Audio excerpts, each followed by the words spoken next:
Welcome to Frankly Speaking. My name is Onkgopotse JJ Tabani. We are live at the SABC studios here in Auckland Park, here in Johannesburg.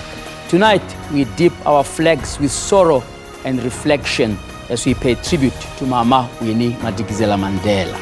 Ndiunobandla nomzamo Winnie Mandela.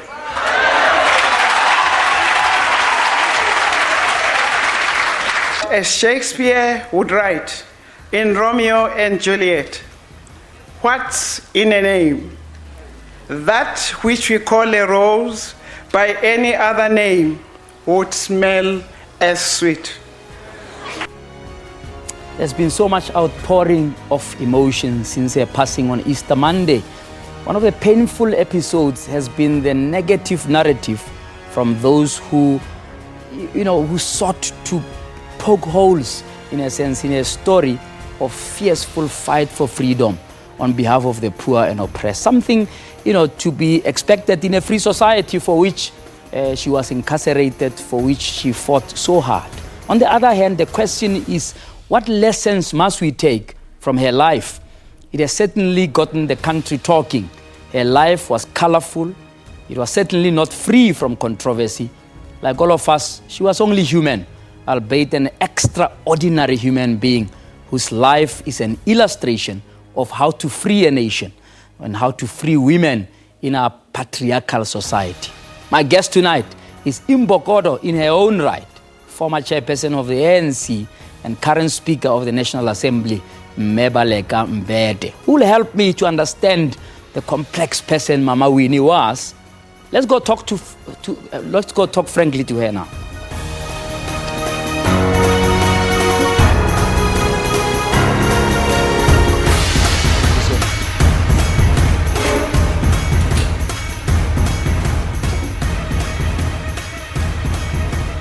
Welcome to Frankly Speaking. Thank you so much for being here tonight. We really appreciate your time. Thank you very much for inviting me. Absolutely. A very somber week that has gone past. What is your own reflections about how you would want Mama Winnie to be remembered?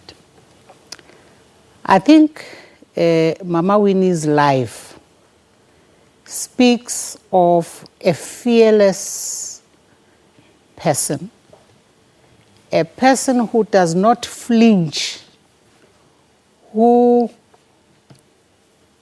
speaks it as she sees it. In my view, this is the greatest gift she had, because she would not try to hide what she feels, what she thinks. Sometimes inconveniently so, because sometimes you will be dealing with situations where you thought, hey, Mama, and she would just simply put it the way she feels it. And I think it's a good thing. It's a strength that she had, and in fact, we should learn from her that being honest is the best way to be as a human being, because then people don't doubt where you stand on a matter. And that was how she was. She was a person who took a position. She did not pretend that she thought something which she didn't feel. She would actually say what she thought. In terms of her impact as a leader in our liberation struggle, what, in your view, would you describe as her key legacy? One or two big, legacy issues that you would say, this is what she has left behind for us? Here is a woman who meets this great man and gets married to him. And he is immediately wrenched away from her. For years, she is left alone with her two children. She is a fearless defender of her right to be as a person, as a mother who has children that she brings up single-handedly. Thirdly, she does not flinch from the struggle for liberation. She continues, like any of us, to be in the situations that were, in fact, the situations of the times. She launches herself into those, and she speaks very highly in defense of the people, her people. And she does not try to pretend that, well, while my husband is gone, I have to be more focused on the children. No, she's a warrior. She's a freedom fighter. So she does not pull away from that aspect of her life. But also, we continue to learn in the example of her life that she cared for communities. She was a community worker. She was actually a trained social worker. And she continues in that role. You can see even how she chooses to intervene in the struggle. It's more those situations that she is preoccupied with that are affecting poor people in poor communities. So this is the greatest thing about Nomzamo, her ability to continue to just throw her energy everywhere. And do you think that partly that's what may have made the ANC leadership slightly uncomfortable, because she herself confessed that, look, she was not really into politics, or she didn't even have a big discussion with Nelson Mandela about the ANC and so on. And so, in a sense, her energy thrust her into the limelight when she was, in fact, not an elected leader at the time. Do you think that somewhat that made the ANC leadership a little bit uncomfortable? I don't think the discomfort would have been anything about her choice of how she intervened in the struggle. It is simply also because I remember the first time I was in a situation where we were talking, we're reflecting on what was going on around Mamuini. It was when we were still in Lusaka. So the concerns were more about her safety, because it had become very clear that the enemy had also started to come closer around her and those that were working around her. And in fact, I think the rest is history, because we know that indeed the people who worked with her, at some point, there were signs that in fact the enemy had infiltrated those people. Yes. So those initial discussions were about her safety, the safety of the work that was being done, and the fact that, you know, because she's this person who is unflinching, she just keeps going and does not feel that she must necessarily, I mean, like when she comes back from Brantford, she comes out of the car, and here at the police, she immediately launches into them situation with her own hands. I want to talk after the break about gender politics and what role she played in elevating those into the national discourse. Well, frankly speaking, we're talking to Madam Speaker of the National Assembly tonight, paying tribute to Mama Winnie Madikizela Mandela. Let's take a break.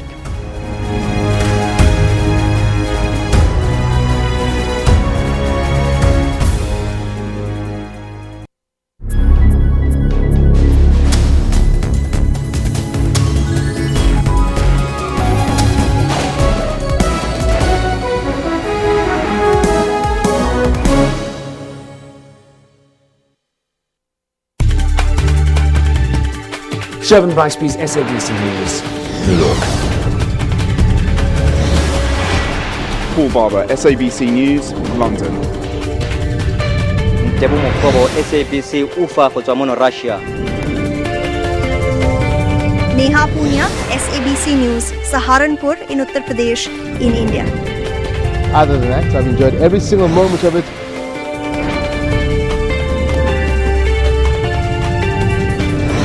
Takwana Ngatani, SABC News, Soweto, Johannesburg.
Welcome back to Frankly Speaking with me, Nkgopotse JJ Tabane. You can follow the show on hashtag Frankly Speaking. You can tweet us at JJ Tabane at SABC News Online. We're talking to the Madam Speaker today about Mama Winnie Madikizela-Mandela.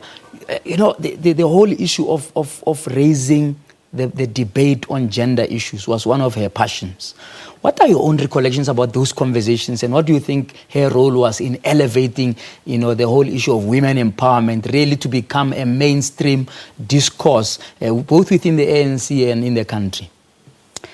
I think when we talk about Mama Winnie, we must remember the context, the times in which she was active, in which she actually took up leadership of the ANC Women's League. It's a time when these senior leaders are back, they are out of prison, and in fact, their leadership is a huge thing in our midst. And in fact, they are leading all of us, including the leagues. Now, on the one side, the Women's League has already started taking up issues with the senior leadership of its own standing as a Women's League, even just before Comrade Winnie became president. So when she takes up the presidency of the Women's League, she is the wife of one of these leaders. And this becomes a bit of a challenge, an interesting dynamic, so to speak, dynamic yes, within the whole environment of that time. So, but there was Winnie. Again, she is fearless, she is playing her role, and she is self-confident, and she is exemplary in how she leads the league to take its own place, for women to learn to know that they have the freedom, they have the right. And I think it stood her in good stead that she was a princess, as she reminded us in one of the interviews, that she was born a princess and had been brought up not to cow, not to bow, not to be fearful of male domination. In fact, not to even expect to cooperate with any such phenomenon. And one of the big things that were actually a very huge intervention was this whole issue of 50-50 gender representation that during her tenure was fought for, and in fact got the whole ANC to adopt it. Yes, in fact, now, she took forward, because the earlier debates of the Women's League started with 30%. If you remember in Durban, at the Durban conference, we were talking 30%, and she took that debate beyond with the Women's League to 50%. But do you share a sentiment that since those days that sound glorious as you describe them, right?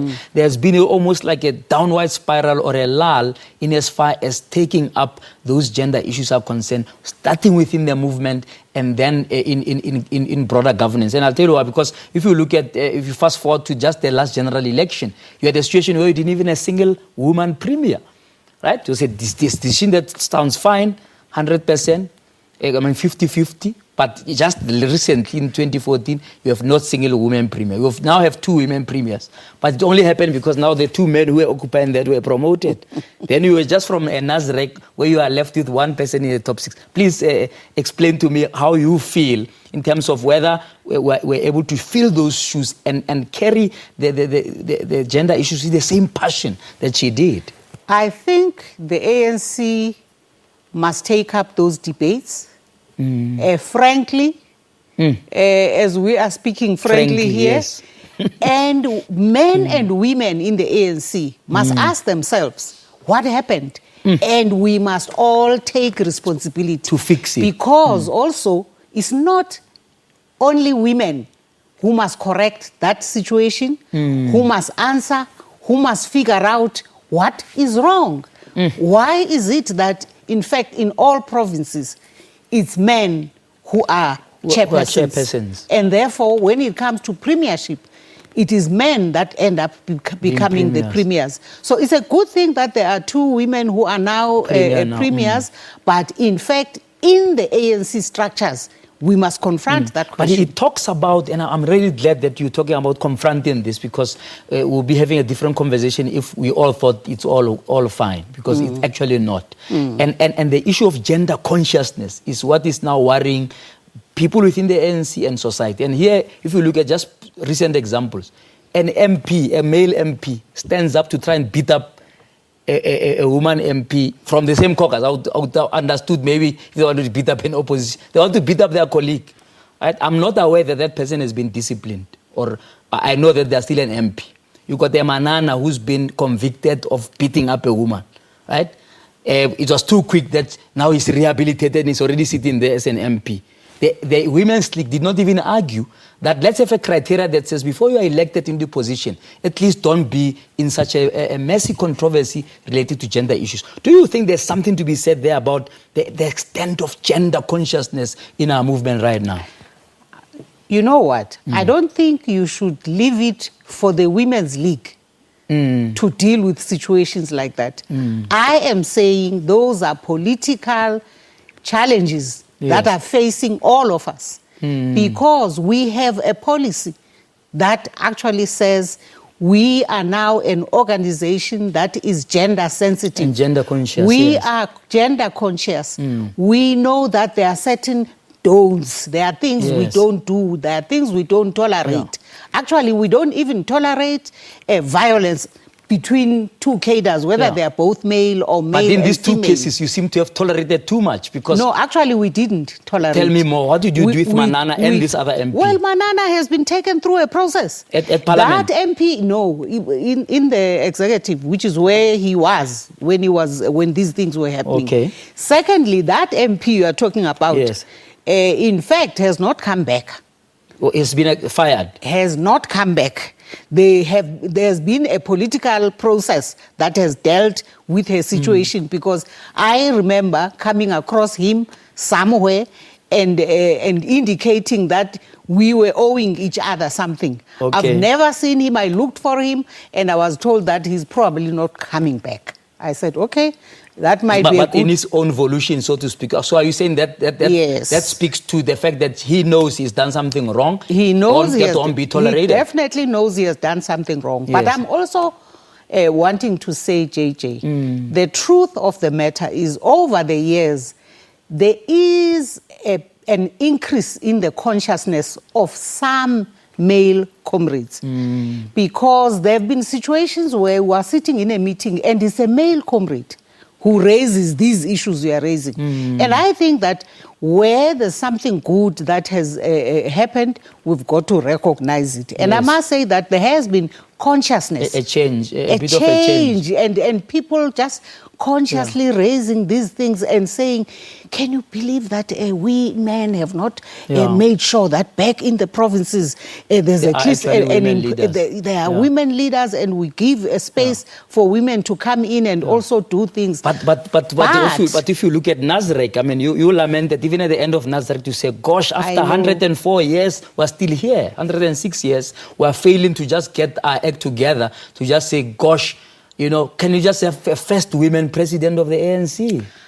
I think that while we've made progress, we also take some 1.5 steps backwards.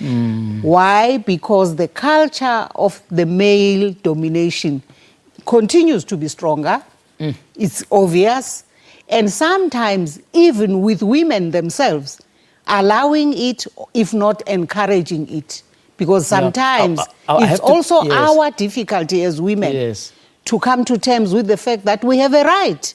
I want to take that up a little more, especially on the issue of the coordination of trying to get a woman president elected. But we'll see how that links to Mama Winnie and what she would have wanted. Let's take a break now. After the break, we talk some more to the Speaker of Parliament as we pay tribute to Mama Winnie Mandela.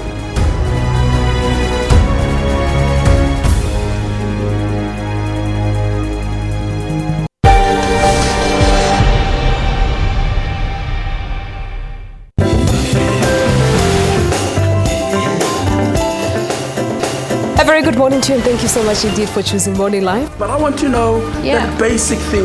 Chris Alder Lewis, SABC News. in Parktown, Johannesburg.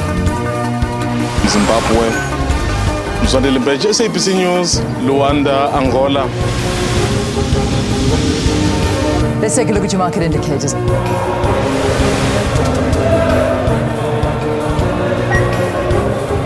Thanks for staying with Morning Live. Let's bring you your sports news.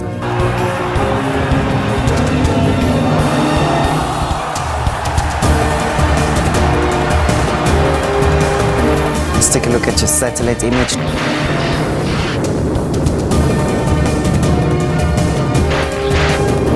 Set the agenda for the day with Morning Live.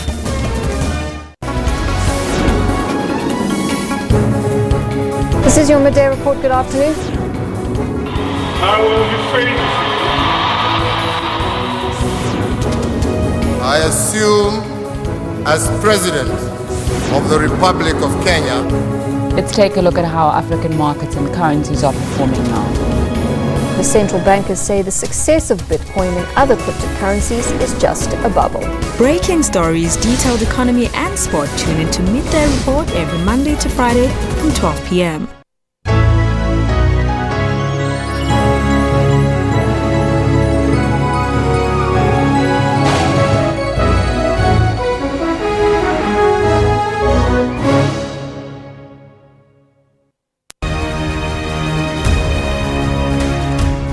Welcome back to Frankly Speaking. We're paying tribute to Mama Winnie Mandela tonight with the Speaker of the National Assembly, Baleka Mbete. And a lot of you sending your Facebook messages of condolences continuously. Khomozo on Facebook says you ran your race and finished the course. You were not perfect, but fought for our freedom in the only way you could. We're grateful for your contribution to the new South Africa. Tshwarelo also says, Mama Winnie, in you we had a pillar of strength and a strong mother of the nation.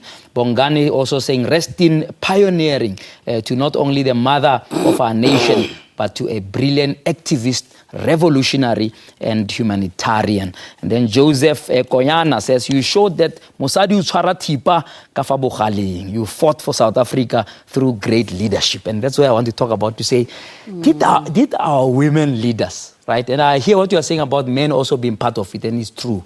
But women leaders really hold the knife on its sharpest side on this thing of trying to get a woman president elected. And I want you to reflect frankly about what you feel about it. You are the candidate. We had Messi Sulu. We had Memkosazana Dlamini Zuma, right?